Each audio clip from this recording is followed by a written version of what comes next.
Disney DuckTales, and Superdoo! Come on, Woodchucks, called Launchpad McQuack. Let's get to the camp by dark. The Junior Woodchucks were on a campout, and Launchpad had offered to be their leader.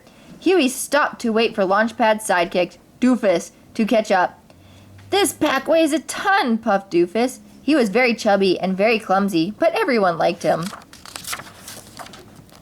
At last, gasped Doofus, dropping to the ground when they arrived at the campsite. You can rest later, said Launchpad. First, go find some firewood, while the rest of us raise the tents. Yes, sir, said Doofus, racing off.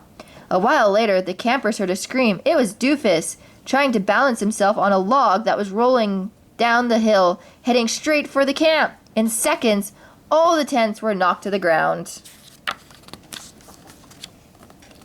You're a walking disaster, said one of the boys. Now we'll have to sleep outdoors.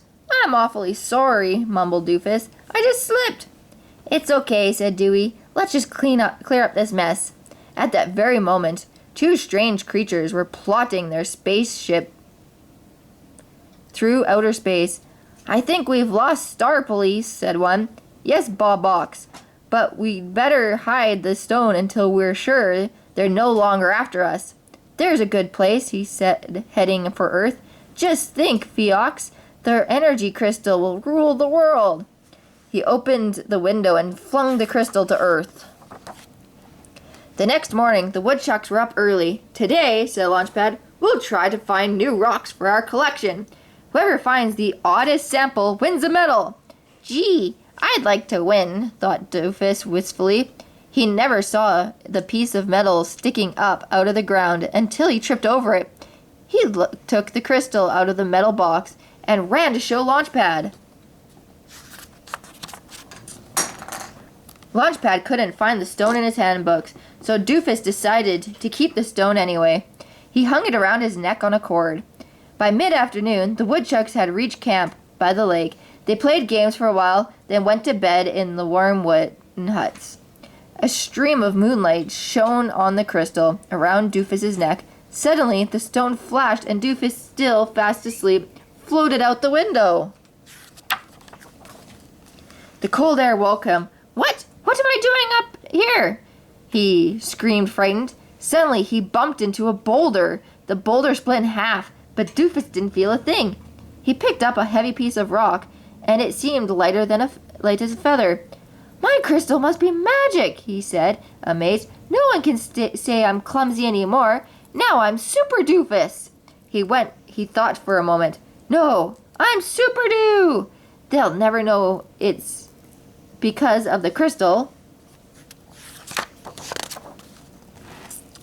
The Junior Woodchucks had all sorts of contests planned for the week.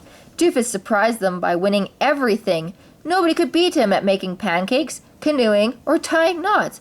Launchpad and the others were puzzled by this sudden change. Congratulations, Doofus, said Launchpad. That's your 5th badge. One more, and you'll be Junior Woodchuck of the Year.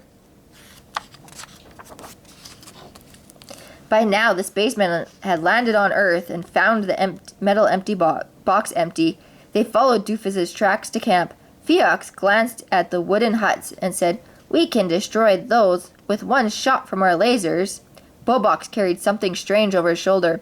He pointed at the camp and fired. Luckily, he was holding it backwards. The woods caught fire instead of the camp. The spacemen ran off just as the camp alarm rang out. The woods are on fire, cried Launchpad. I must do something, thought Doofus. But if they find out about the crystal, I'll never be a Junior Woodchuck of the Year, unless... He ran into his hut, locked the door, then dug through his pack. Moments later, he came out in long pants, boots, and a mask and a cape. He flew off towards the fire.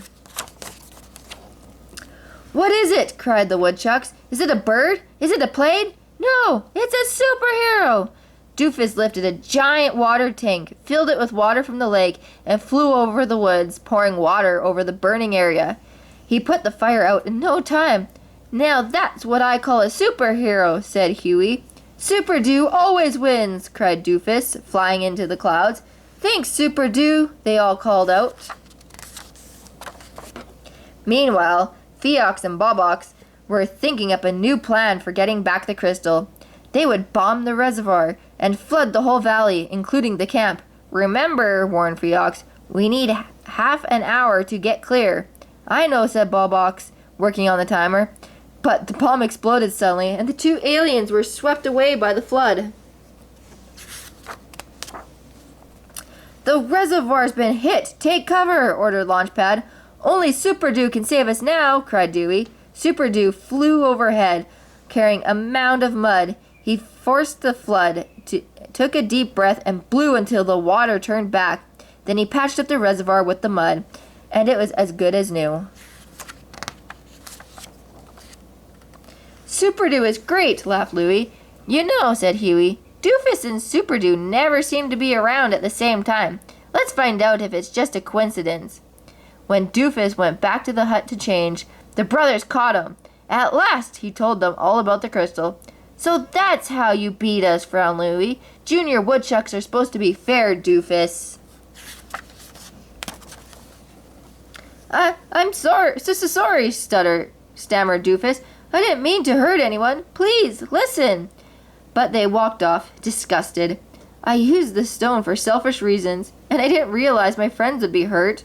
Doofus said to himself sadly, I never want to see it again as long as I live. He tossed the stone away over his shoulder. It hit Feox on the head.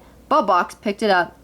I don't understand any of this, he said, but let's get out of here before anything else happens. Soon, Bobox and Feox were back in space, and Doofus had returned to camp where he found Launchpad and the boys under attack by the wolves. Run, they yelled. But Doofus, using all his courage, ran up to the platform where the water tank stood and pushed against it with all his might. The tank toppled from its perch and fell right on top of the wolves, trapping them inside. Doofus, you're a hero, cried Dewey, and you did it all without the crystal. That night, the boys sat around a campfire, listening to a ghost story. They nearly jumped out of their skins when they heard a loud crash. It was Doofus.